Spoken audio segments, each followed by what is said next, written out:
Hey everybody, welcome to my Suburban Oasis. It's good to be back and out in the garden again, and we're going to do a garden tour today.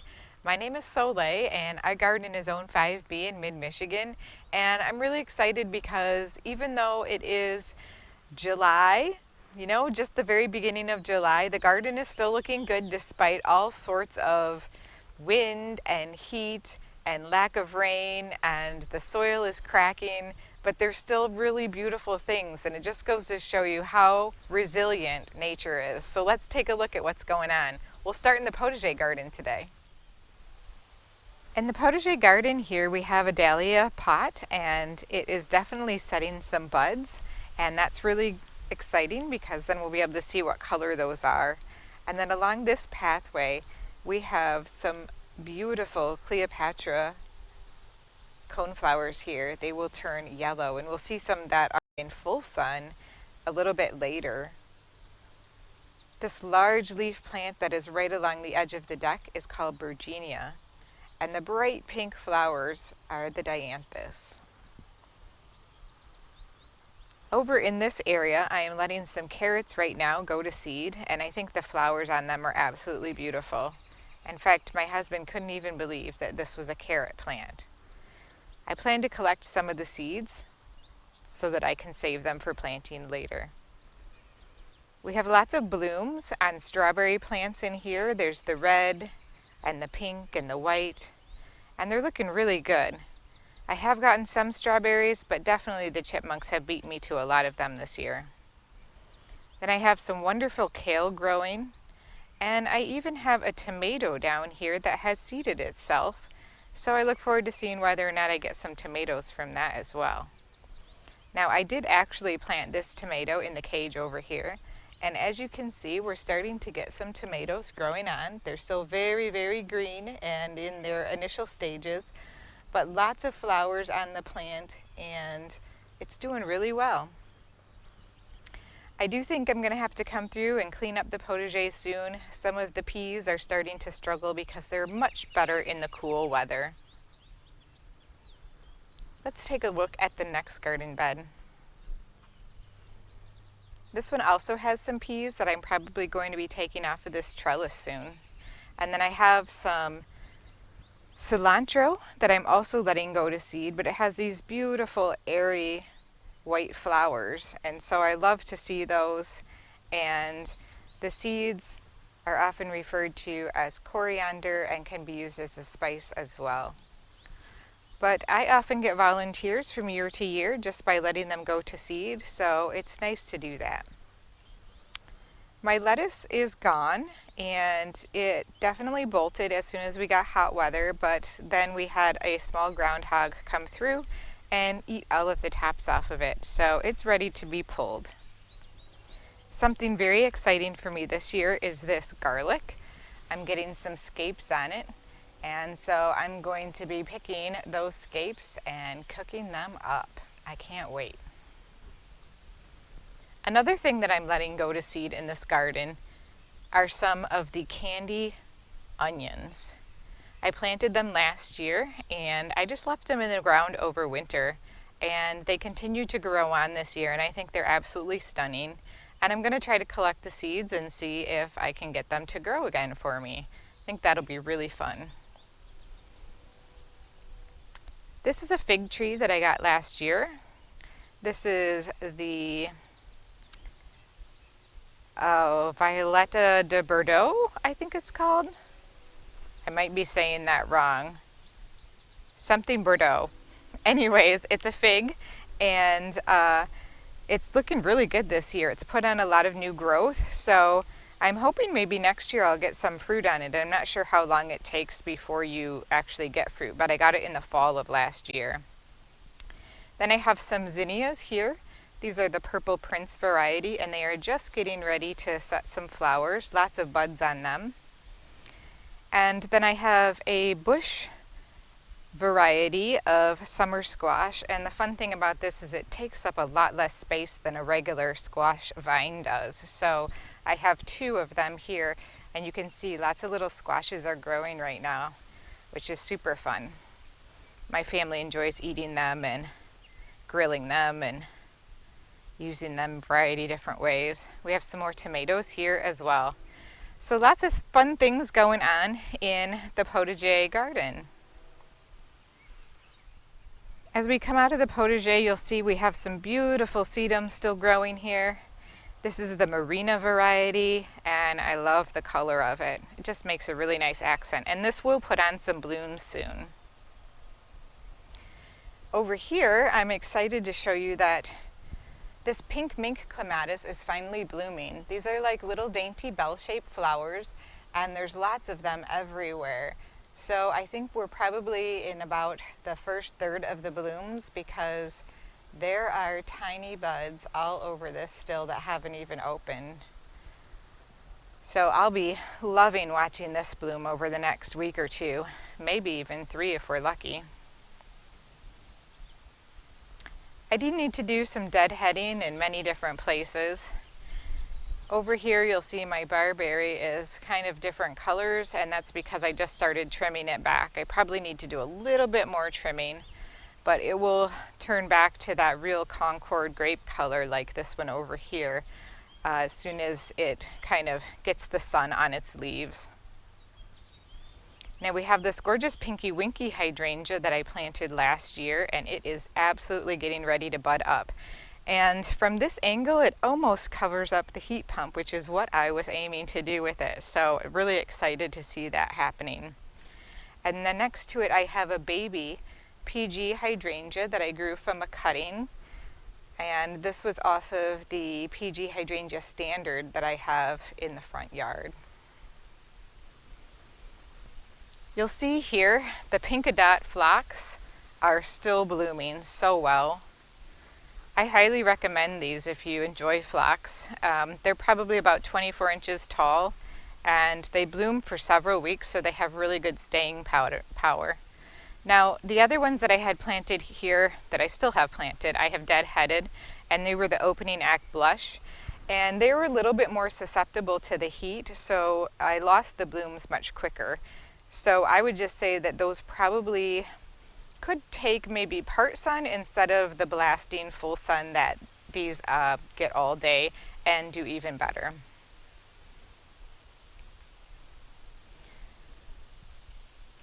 So the Patriot hostas in these beds are also looking really nice. Despite all of the heat, I thought they would be crispy and brown by now, but they're doing pretty good. Let's take a look at the half moon garden now. You'll see we still have some of that beautiful ultra pink phlox growing on and blooming and just putting on a good show for us. And that's with the New Dimension pink salvia in front as well.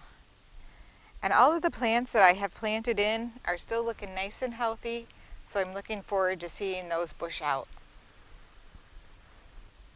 This is a small Incredible hydrangea that I also cut off from a large main plant. And then this is a, not Firelight, it's a Quickfire. It's a Quickfire hydrangea that I did from a cutting, and it is 2 years old. So getting ready to set some nice blooms though.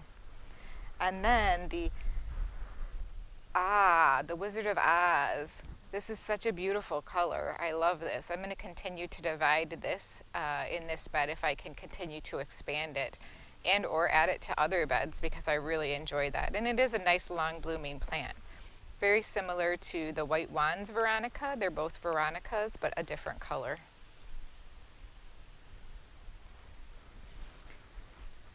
And you can see with the geraniums and that new Red Riding Hood penstemon, we have some beautiful pops of color now up against the glowing color of the Golden Vickery privet here.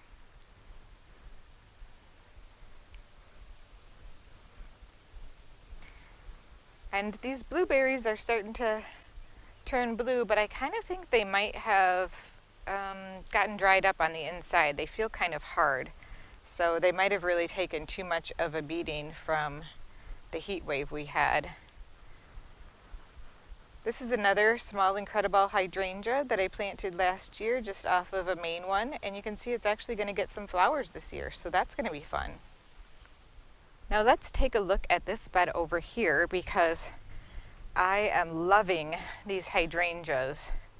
Now I know everybody loves proven winners, and I do as well, but these are from Monrovia, and I love Monrovia. They have some amazing plants, and they have many different varieties. Some of them are very unique, and these I got on clearance not last year but the year before, and they were very small, and now they are almost full size, and I love them. So instead of having the just one, mound shape, I don't know if you can tell on the camera, but really they're much more like clouds.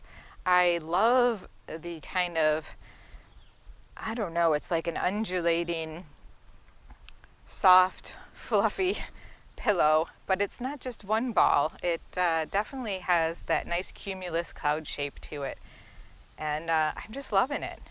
And the leaves on them are gorgeous. They're super big.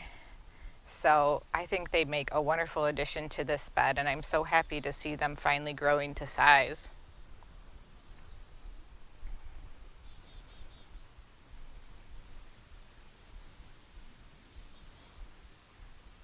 And the lungwort is still looking beautiful. It stays looking good all year round. And I'm just going to take a little bit of time and probably spread this ajuga on some of the places where you can actually see the ground. I'm starting to do a little bit better with my knee, so just starting to do a little bit of planting. You may have watched my last video. I got to use the shovel a little bit.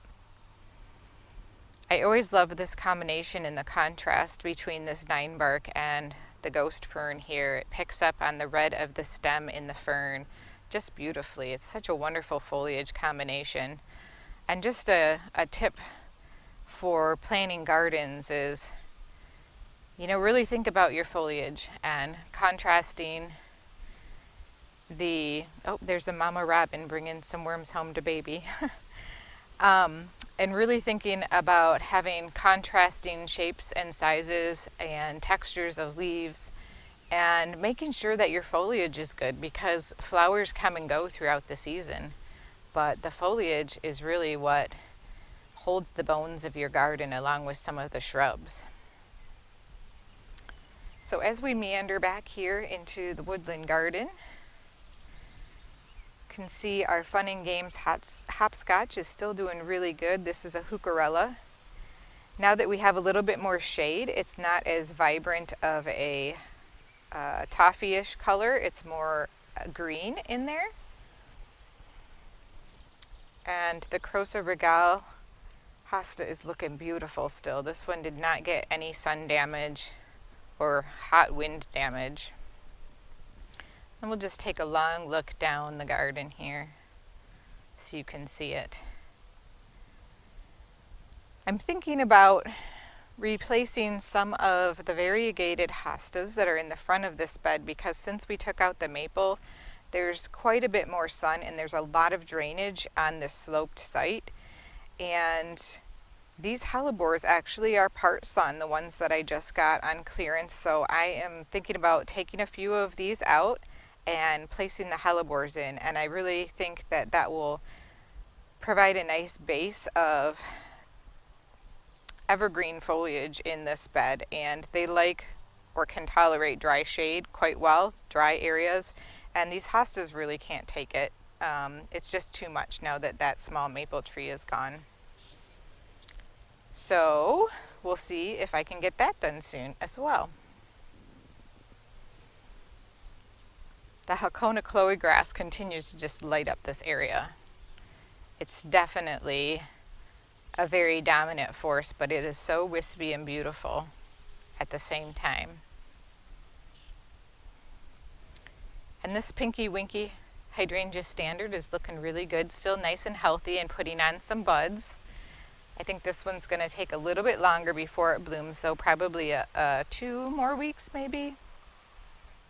And I'm still enjoying this planter with the rhubarb. The nasturtium has definitely suffered from the heat and the drought, but it screened up a little bit after we've had more shade this week. I don't know, it's kind of a difficult plant to clean up, but I'm going to try to get in there and do a little bit of cleanup.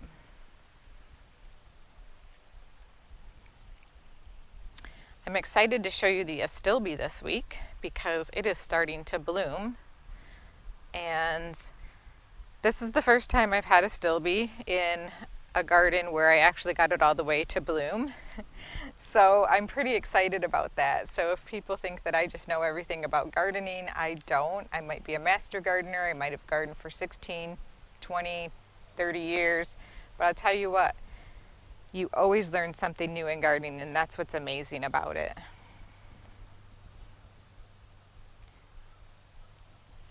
I can see why people like astilbe. It's kind of feathery and fluffy. This pulmonaria is still looking really good, and like I said, I think I'm going to pull out some of the variegated hostas that I have right back here as well, and just kind of space out this pulmonaria a little bit more. But that's going to take a while. That's not for this week or next week. Probably more for the fall. For me, pulmonaria tends to be what I would call a flopper. So when you divide it, it tends to throw a bit of a tantrum on you and say, I don't want to, and flop. But it comes back. It just looks like it's very unhappy. Here's my Annabelle Hydrangea. This one is looking really pretty too. This one is in almost full shade, but it's doing really well, and I enjoy the light pop that it provides in the shade because I can see it all the way from my house. This is pretty much a focal point from my sliding glass door that goes out through the deck across the pool and then all the way over here, so that's really fun. I always try to design with the view of the garden in mind. Now let's take a look at these pots because they are really floriferous now. In fact, I'm actually thinking about taking the geraniums that are in the two end pots out because these petunias, the wave petunias that I grew from seed, are so big now they're just engulfing it. You can hardly see it. So there's little teeny geranium blooms. And the snapdragons. And we have some really good dahlias.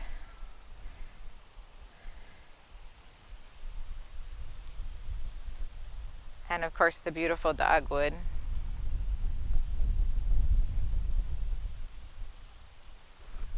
Try not to fall in the pool as I show you these.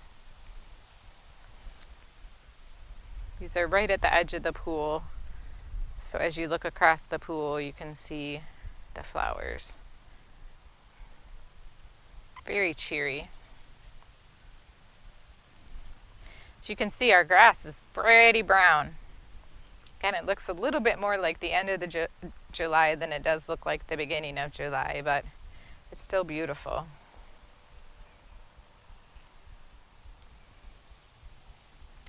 This redbud has filled out really nicely since I gave it its trim. I do need to take a look at some branches to make sure that they are not crossing. There are still some that it looks like will be, but I think overall it will be really nice. The form of it now is what I want it to be as it gets bigger.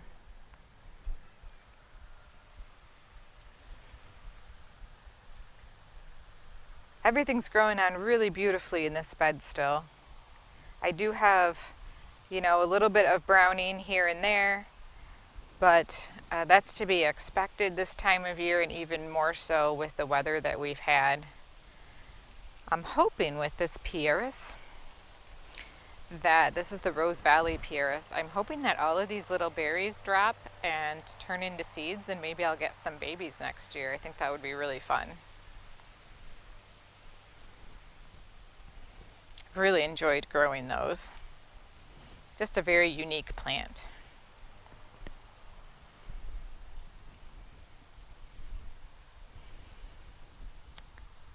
So lots of color, very full of color. And it's a very nice place to come and sit in the shade and enjoy the evening or a cup of coffee in the morning, watching the sun come up, watching the robin feed her babies. Now over here in this bed, we have soapwort blooming. This brings back some nostalgic memories with my grandmother, who taught us to use this as soap to wash our hands outside when we were out on a restored farm that she had that was from the 1800s. Smells so good. And this garden bed is looking okay. We have the geranium. This is the Johnson's Blue geranium that is really coming through, and the liatris spikes here are getting ready to bloom as well. Now the penstemon, the Midnight Masquerade here, are getting ready to go over, and so I'm going to be trimming those back. But in their place now, these daylilies are starting to put their buds out.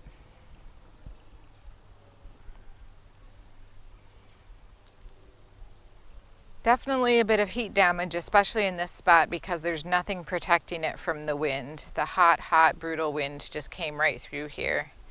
So I'm just going to leave all of the dried up foliage on it. It helps to shade the rest of the plant and the soil so that they can just kind of rebound from the damage and hopefully come back. Hopefully we'll start getting some more rain. It's been a pretty brutal last few weeks. We have another Quickfire Hydrangea over here. And look how beautiful that one is. It's just starting to really bust out its blooms.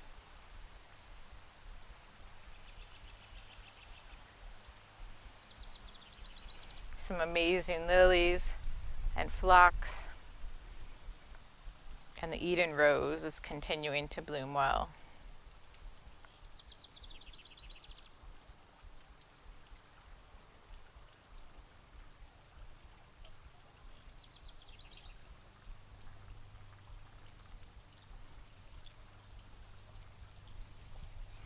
I have trimmed all of the blue spruce sedum along the edge of this garden bed.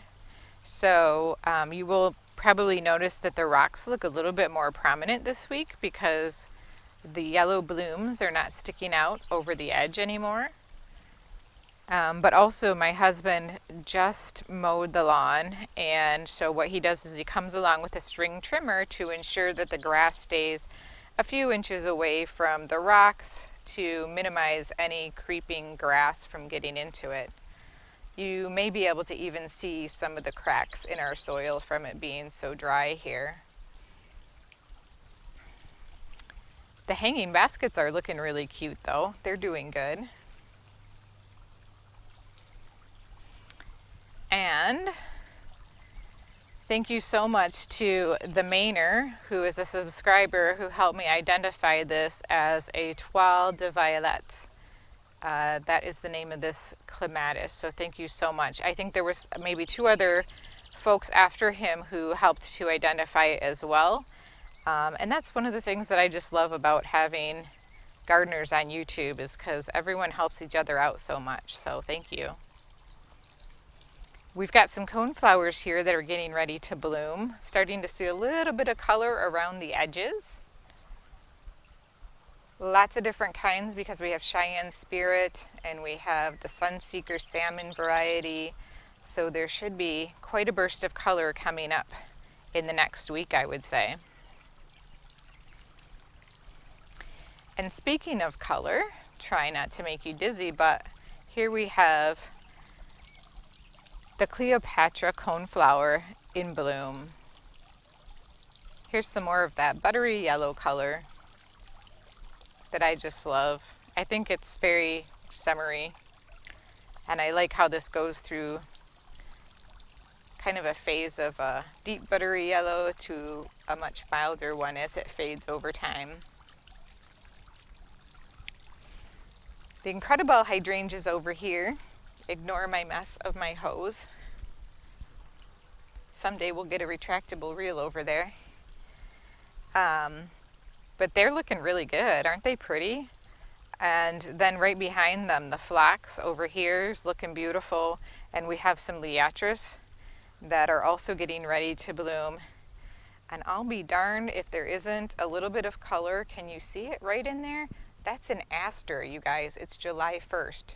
That's an aster. I'm in Michigan. Very weird.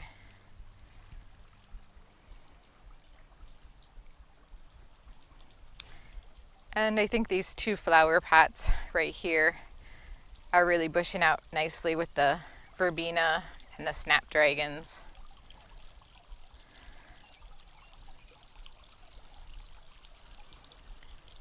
This rose this year seems to be a little challenged. I think it had a tough time with the really wet spring and then moving straight into the heat wave. So I think it will do better as the summer goes on and the temperatures even out a little bit.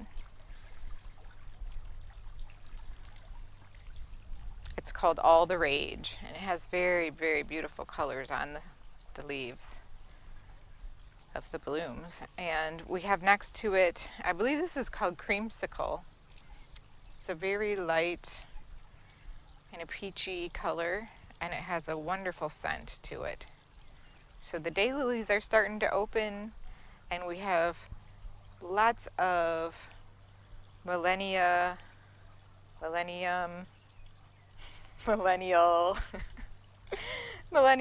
onions, alliums that are going to bloom. I always get that one wrong, you guys. And the sweet romance lavender is starting to bloom over here. Isn't that pretty? And you can't miss this firelight because it has this extra tall spike to it this year. It's a double decker for sure. So cool. Let's go in the front yard and see what's going on there. So the betony is blooming. This is in the lamb's ear family, and it's a really nice native plant, and the pollinators really love it. And you can see we're just starting to get tips of color along this hedge of Liatris. So by the time we come along for our next garden tour, we should really be in business to be able to see this really flourishing. These royal ferns over here are just lush this year and so happy. I love the fronds on them. The texture is absolutely gorgeous. And the PG Hydrangea standard getting ready to bloom here also, probably within the next week. All right, let's check out the rest of the front garden.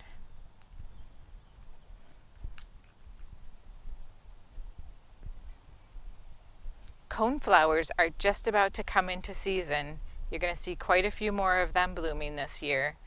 The wave petunia is still looking good. And look at this, you guys. I have a Niobe Clematis that is blooming. So we know now what one of them is in this pot. And it's beautiful. Underneath of it are those cake pop verbena. And no blooms on the clematis in this pot yet, but there are definitely some buds, so hopefully we'll see what that one is soon as well. But look at all of the coneflower buds happening here. Pretty soon it will be a sea of coneflowers, maybe just in time for the 4th of July. This crabapple is doing pretty good. There's a few spots on the leaves, but I've been making sure that it still gets some supplemental water this year to make sure that it stays established since I planted it at the end of the year last year. And it does have some really cute crabapples on it, which is fun.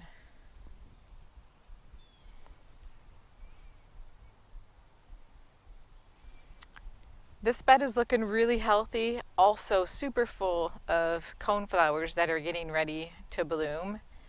And I will need to come in and trim up this elderberry a little bit now that it is done blooming. But overall, I'm really happy with this bed right now. It's doing exactly what it's supposed to be doing. And I'm looking forward to seeing the alliums bloom, the millennium alliums. Oh my goodness. Someday I'll get it right the first time, right? And the front sunbed,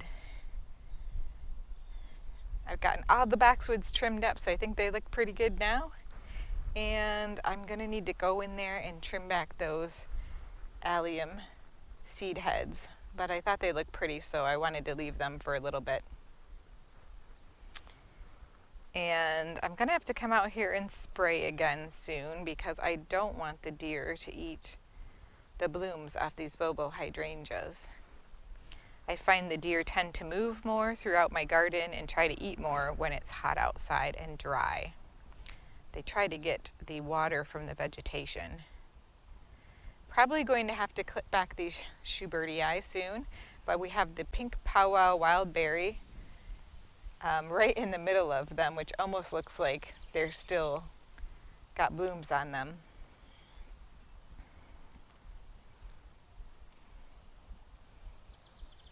We have the Drumstick Allium starting to put on a little bit of color as they open up and bob above the hostas. They're so pretty, just bobbing and weaving in the breeze. And then over here we have some yarrow. It's a very light pink color.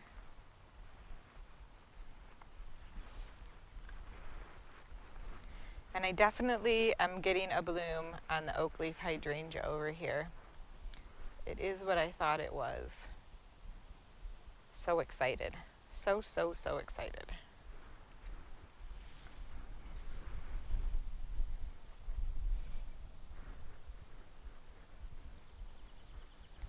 I had some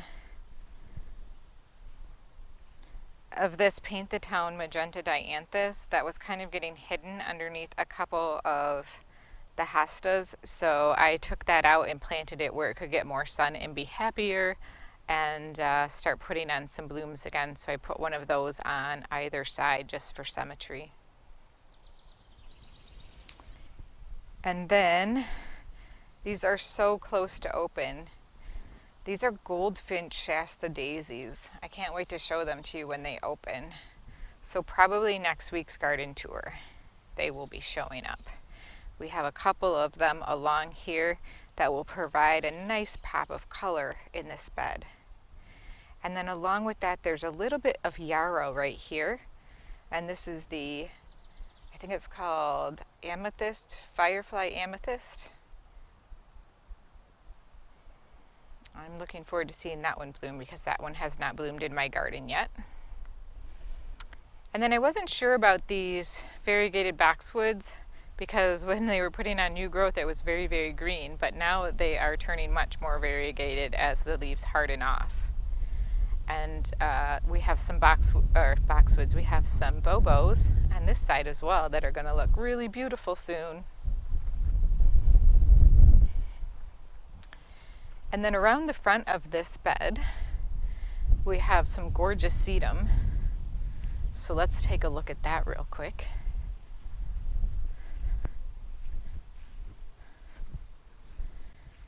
This is the golden tiara hosta that is along the edge here.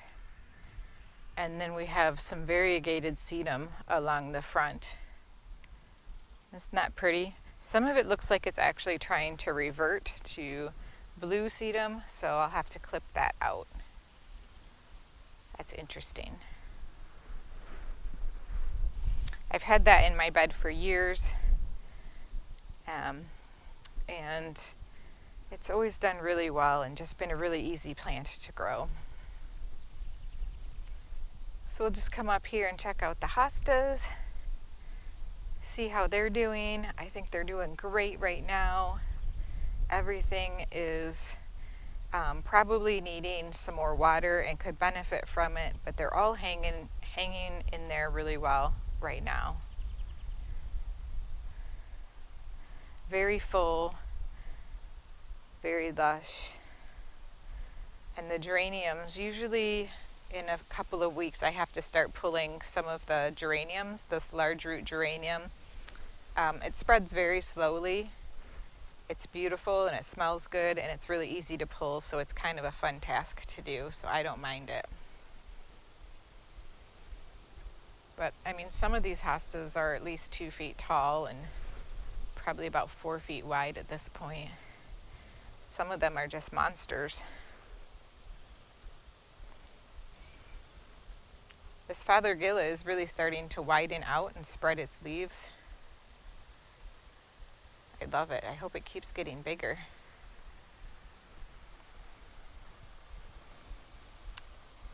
All right, well, I can hear the air conditioning coming on there, so I'm not going to go by it because I don't want to bother you guys with that. But thanks so much for joining me today. I hope you enjoyed this tour, and we'll be seeing you again soon with some more videos, and I thank you all the time for joining me. See you next time. Bye!